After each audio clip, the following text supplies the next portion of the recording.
একটি দেশে বিপ্লব পরবর্তী পরিস্থিতিতে যা যা ঘটে, বাংলাদেশেও তার অনেক কিছুই ঘটেছে। কিছু অরাজকতা, কিছু অনাকাঙ্ক্ষিত ঘটনা, যেগুলো ঘটা উচিত নয়। তো বিপ্লবের ইতিহাস যদি আমরা নির্মোহভাবে লক্ষ্য করি, নির্মোহভাবে পাঠ করি, তাহলে দেখব যে বাংলাদেশে বিপ্লব পরবর্তীতে যা যা ঘটেছে, পৃথিবীর বহু দেশে, যে সমস্ত দেশে বিপ্লব হয়েছে, এর চেয়ে বহু বহু গুণ বেশি ঘটনা ঘটেছে, অনাকাঙ্ক্ষিত ঘটনা ঘটেছে, যেগুলো ঘটা উচিত নয় সেরকম ঘটনা ঘটেছে। আর বাংলাদেশের ক্ষেত্রে আরও বেশি সবচেয়ে বড় সমস্যা ছিল, যেহেতু বিগত ফ্যাসিস্ট রেজিম, শেখ হাসিনার রেজিম, বাংলাদেশের আইন শৃঙ্খলা রক্ষাকারী বাহিনীকে একদম পুরোপুরি ধ্বংস করে দিয়ে গেছে। তো পুলিশ ঠিকমতো থাকতে না পারার কারণে, পুলিশ না থাকার কারণে বাংলাদেশে সব কিছু নিয়ন্ত্রণ করা যায়নি এবং সেটার দায়ী সরকারকে দেয়া হয়। সরকার দুর্বল, সরকার নরম, সরকার করতে পারেনি, ইত্যাদি ইত্যাদি। এখন যেহেতু ঘটনা ঘটেছে, সেই কারণে সরকারকে তো দায় নিতে হবে। সরকার সেই দায় নিয়েই পরিস্থিতি উত্তরণের চেষ্টা করছে। কিন্তু এই বিপ্লব পরবর্তীতে স্বাভাবিক কার্যক্রম, সেই স্বাভাবিক কার্যক্রমের জায়গাতে বর্তমান সময়ে এসে একটা গুরুত্বপূর্ণ জায়গা দখল করে নিয়েছে গুজব। এই গুজব বিষয়টি এমন একটা বিভ্রান্তিকর জায়গায় চলে গেছে যে এই গুজব ছড়িয়ে যে যার যার সুবিধা মতো সুযোগ নেয়ার চেষ্টা করছে। ধরো, দেশের জনগণ হাসিনা গ্যাংদের দেশ থেকে বিতাড়িত করেছে, এখন তারা দেশের বাইরে অবস্থান করছে, তাদের প্রচুর টাকা আছে, দেশ থেকে চুরি করে নিয়ে যাওয়া প্রচুর টাকা আছে তাদের কাছে। সেই টাকা খরচ করে সামাজিক যোগাযোগ মাধ্যমে তারা প্রতিনিয়তই গুজব ছড়িয়ে যাচ্ছে। এক এক দিন এক একটা গুজব ছড়ায়, একটা গুজব শেষ হয় আরেকটা গুজব তৈরি করে, আরেকটা গুজব শেষ হয় আরেকটা গুজব তৈরি করে। ডক্টর ইউনূস নিউ ইয়র্কে আসলেন, তখন গুজব ছড়িয়ে দেওয়া হলো তিনি আর ফিরবেন না। নিউ ইয়র্ক থেকে ফিরে গেলেন, এখন তিনি আবার রোমে যাচ্ছেন, বলা হচ্ছে এই যে দেখেন রোমে চলে যাচ্ছে, তিনি আর ফিরবেন না। ওয়ার্ল্ড ব্যাংক আইএমএফের মিটিংয়ে যোগ দেওয়ার জন্যে বাংলাদেশ থেকে একটি দল ওয়াশিংটন ডিসিতে আসছে, সেখানে গুজব ছড়ানো হচ্ছে এই দেখেন এরা চলে গেছে, এরা পালিয়ে গেছে, আর ফিরবে না, ইত্যাদি ইত্যাদি গুজব। যেহেতু দেশের ভেতরে সব একেবারে পুরোপুরি স্বাভাবিকভাবে চলছে তা নয়, অনেক রকমের সংকট আছে। সামনে নির্বাচন, সেই নির্বাচনটিকে কেন্দ্র করে অনেক রকমের জল্পনা কল্পনা আছে, যদিও নির্দিষ্ট সময় নির্বাচন হবে, ফেব্রুয়ারিতে নির্বাচন।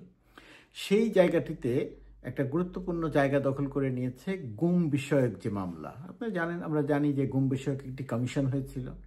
সেই কমিশনটি অবিশ্বাস্য রকমের দক্ষতা এবং যোগ্যতার সঙ্গে কাজ করেছে। তারা গুমের আয়নাঘরের যে প্রতিবেদন তৈরি করেছেন, যে অনুসন্ধানের যে সত্য বের করে নিয়ে এসেছেন, সেটা যে কোনো মানুষ দেখলে গা শিউরে উঠবে। মানুষকে ধরে নিয়ে আটকে রাখা, নির্যাতন করা, হত্যা করা, বছরের পর বছর আটকে রাখা, এই গুম কমিশন সেটা বের করেছে। এবং দুর্ভাগ্যজনক হলেও সত্যি যে হাসিনা তার ক্ষমতাকে দীর্ঘায়িত করার জন্যে, এবং যেহেতু শেখ হাসিনার পিতা সহ তার পরিবারের বহু সদস্যকে বাংলাদেশের তারা হত্যাকাণ্ডের শিকার হয়েছেন, সেই কারণে হাসিনা সবসময়ই বাংলাদেশের সব মানুষকে তার পিতার খুনি মনে করেন। যেহেতু তার পিতার খুনি মনে করেন বাংলাদেশের সব মানুষকে, এই জন্য তিনি বাংলাদেশেও বিশ্বাস করেন না, বাংলাদেশের মানুষের প্রতিও তার কোনো ভালোবাসা বা দায়বদ্ধতা নেই। বলেন মুখে, কিন্তু বাংলাদেশের সব মানুষকেই তিনি খুনি মনে করেন এবং সারাক্ষণ তিনি প্রতিশোধ নিতে চান। সেই প্রতিশোধ পরায়ণ মানসিকতারই একটি প্রকাশ হচ্ছে মানুষকে গুম করা। এবং এই গুম করতে গিয়ে তিনি পুলিশকে ব্যবহার করেছেন, এই গুম করতে গিয়ে তিনি র্যাবকে ব্যবহার করেছেন, এই গুম করতে গিয়ে তিনি সেনাবাহিনীকে ব্যবহার করেছেন। এই সেনাবাহিনীকে যে ব্যবহার করেছেন, এটা বলতে গেলে অবশ্যই এই অংশটুকু বলতে হবে যে সেনাবাহিনী মানে সেনাবাহিনীর কিছু সংখ্যক অফিসার কোনোভাবেই সামগ্রিক বাহিনী এর সঙ্গে সম্পৃক্ত নয়, সামগ্রিকভাবে বাহিনীর এর প্রতি দায় থাকার কথা নয়। আন্তর্জাতিক অপরাধ ট্রাইব্যুনালের যে চার্জশিট বা তদন্ত প্রতিবেদন, সেখানেও সেটা উল্লেখ করা হয়েছে, সামগ্রিকভাবে সেনাবাহিনী নয়, এটা কয়েকজন অফিসারের দায়। এবং স্বাভাবিকভাবেই সামরিক বাহিনী বর্তমানে যারা কাজ করছেন সেরকম অফিসাররা যখন সম্পৃক্ত, সেখানে সেটাকে কেন্দ্র করে নানা রকমের কথা আলোচনা হবে, এটা খুব অস্বাভাবিক নয়। বাহিনীর ভেতরে একটা প্রতিক্রিয়া হবে, সেটাও অস্বাভাবিক নয়, সবই হয়তো হয়েছে। কিন্তু সবকিছুই একটা নির্দিষ্ট নিয়ন্ত্রণের মধ্যে থেকেছে।